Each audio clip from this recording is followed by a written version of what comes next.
Bismillahirrahmanirrahim. Assalamualaikum warahmatullahi wabarakatuh.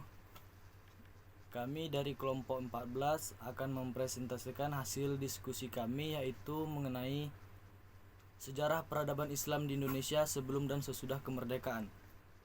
Adapun anggota dari kelompok 14 ini adalah saya sendiri, Muhammad Fahrul Rozi, dan di sini saya sebagai pemateri pertama. Kemudian ada teman saya Irfan yang menjadi pemateri kedua. Untuk mempersingkat waktu, langsung saja kita kepada pemateri pertama, yaitu saya sendiri. Kemudian nanti akan dilanjutkan kepada pemateri kedua. Peradaban Islam di Indonesia sebelum dan sesudah kemerdekaan. Sebelum kemerdekaan, Islam masuk ke Indonesia pada abad pertama Hijriah atau abad ke-7 sampai abad ke-8 Masehi. Ini mungkin didasarkan kepada penemuan batu nisan seorang wanita muslimah yang bernama Fatimah binti Maimun di Leran dekat Surabaya pada tahun 475 Hijriah atau 1082 Masehi. Sedang menurut laporan seorang musafir Maroko Ibnu Batutah yang mengunjungi Samudra Pasai dalam perjalanannya ke negeri Cina pada tahun 1345 Masehi, agama Islam yang bermazhab Syafi'i telah mantap di sana selama seabad. Oleh karena itu, berdasarkan bukti ini, abad ke-13 dianggap sebagai awal masuknya agama Islam ke Indonesia. Daerah-daerah yang pertama dikunjungi ialah pesisir utara Pulau Sumatera. Kemudian ada juga pesisir utara Pulau Jawa. Kemudian meluas ke Maluku yang selama beberapa abad menjadi pusat kerajaan Hindu, yaitu Kerajaan Majapahit. Pada permulaan abad ke-17 dengan masuknya Islam, penguasa kerajaan Mataram yaitu Sultan Agung, maka kemenangan agama Islam hampir meliputi sebagai wilayah besar Indonesia. Sejak pertengahan abad ke-19, agama Islam di Indonesia secara bertahap mulai meninggalkan sifat-sifatnya yang sinkretik. Setelah banyak orang Indonesia yang mengadakan hubungan dengan Mekah dengan cara menunaikan ibadah haji dan sebagainya, ada yang bermukim bertahun-tahun lamanya. Ada 3 tahapan atau 3 masa yang dilalui atau pergerakan sebelum kemerdekaan, yaitu yang pertama pada masa kesultanan, kemudian pada masa penjajahan, dan pada masa kemerdekaan. Kemudian kita masuk kepada sesudah kemerdekaan. Pra-kemerdekaan. Ajaran Islam pada hakikatnya terlalu dinamis untuk dapat dijinakkan begitu saja. Berdasarkan pengalaman melawan penjajah yang tak mungkin tak dihadapi dengan perlawanan fisik, tetapi harus melalui pemikiran-pemikiran dan kekuatan organisasi seperti Budi Utomo, Syariat Islam, Muhammadiyah, dan Partai Komunis Indonesia. Organisasi pembaharu terpenting di kalangan organisasi tersebut di atas adalah Muhammadiyah yang didirikan oleh Kiai Haji Ahmad Dahlan dan Nahdlatul Ulama yang dipelopori oleh Hasyim Asy'ari untuk mempersatukan pemikiran guna menghadapi kaum penjajah. Maka Muhammadiyah dan Nahdlatul Ulama bersama-sama menjadi sponsor pembentuk suatu federasi Islam yang baru yang disebut Majelis Islam ala Indonesia, yang disingkat MIAI, yang didirikan di Surabaya pada tahun 1937.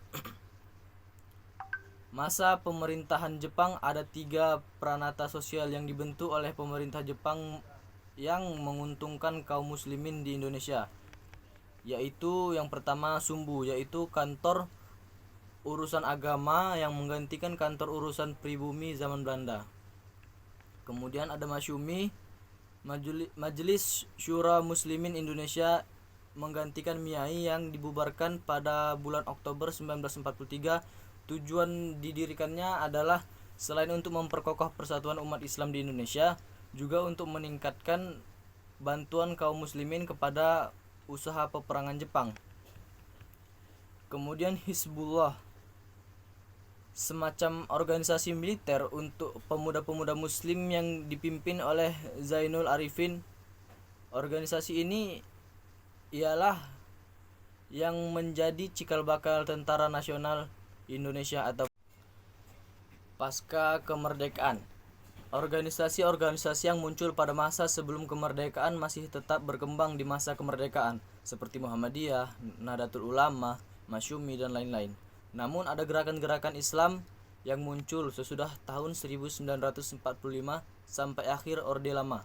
Gerakan ini adalah DITII yang berusaha dengan keras untuk merealisasikan cita-cita negara Islam Indonesia.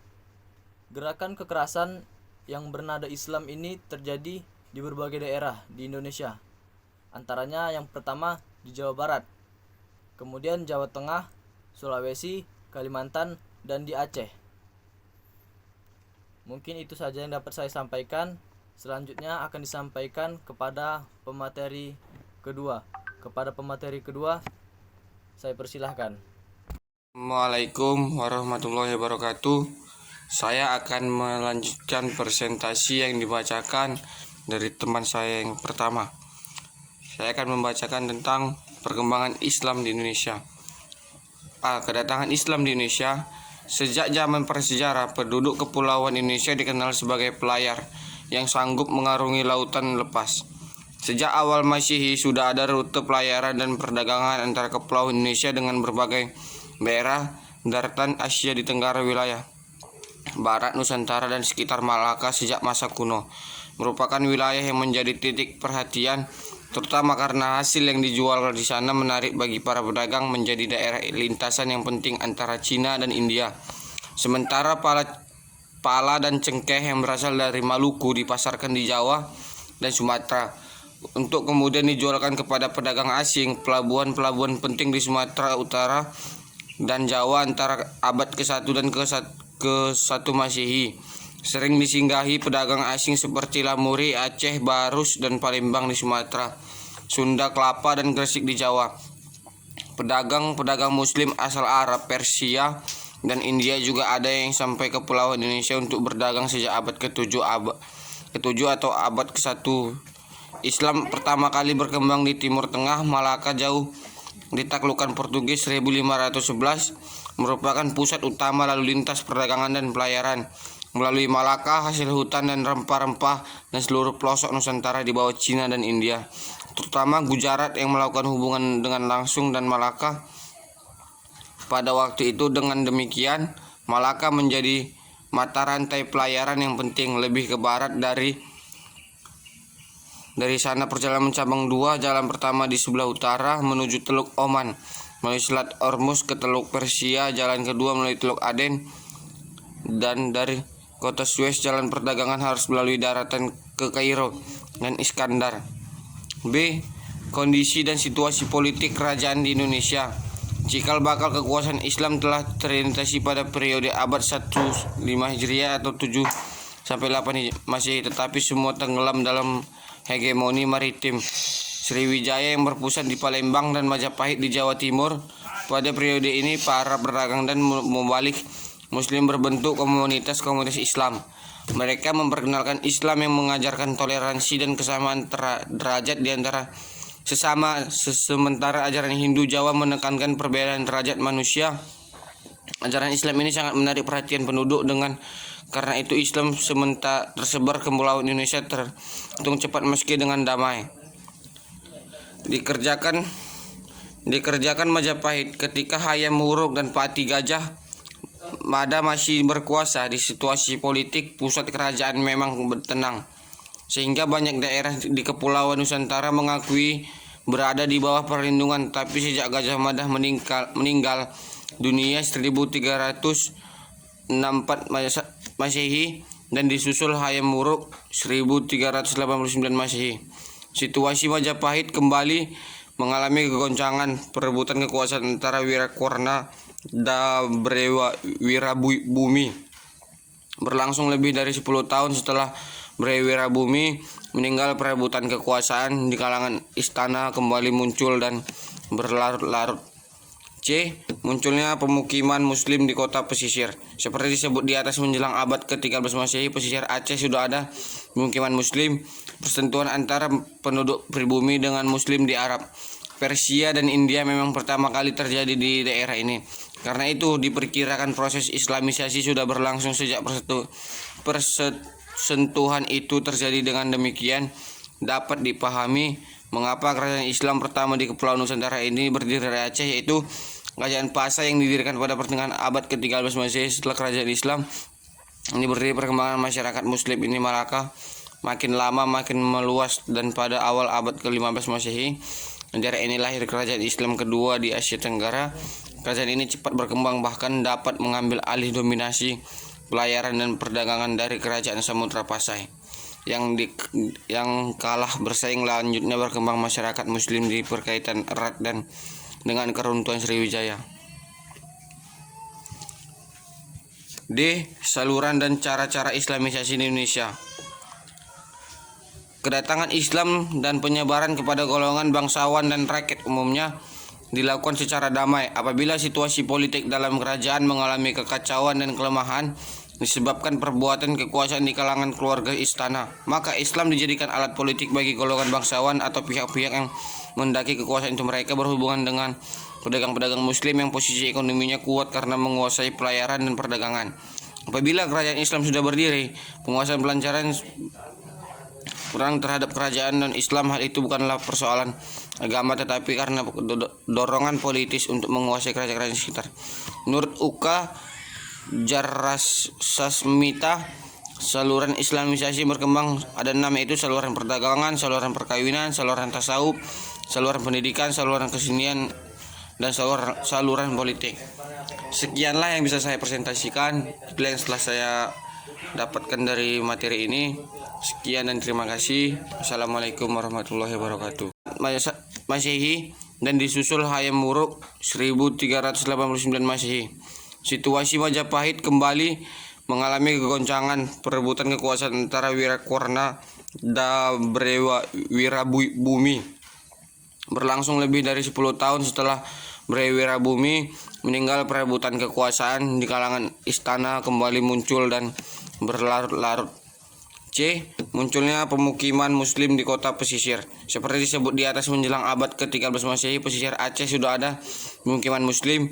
Persentuhan antara penduduk pribumi dengan muslim di Arab, Persia, dan India memang pertama kali terjadi di daerah ini. Karena itu diperkirakan proses islamisasi sudah berlangsung sejak persentuhan itu terjadi. Dengan demikian dapat dipahami mengapa kerajaan Islam pertama di Kepulauan Nusantara ini berdiri dari Aceh, yaitu Kerajaan Pasa yang didirikan pada pertengahan abad ke-13 Masehi. Setelah kerajaan Islam ini berdiri, perkembangan masyarakat muslim ini Malaka makin lama makin meluas, dan pada awal abad ke-15 Masehi daerah ini lahir kerajaan Islam kedua di Asia Tenggara. Kerajaan ini cepat berkembang, bahkan dapat mengambil alih dominasi pelayaran dan perdagangan dari kerajaan Samudra Pasai yang kalah bersaing. Lanjutnya berkembang masyarakat muslim di berkaitan erat dan dengan keruntuhan Sriwijaya. D. Saluran dan cara-cara islamisasi di Indonesia.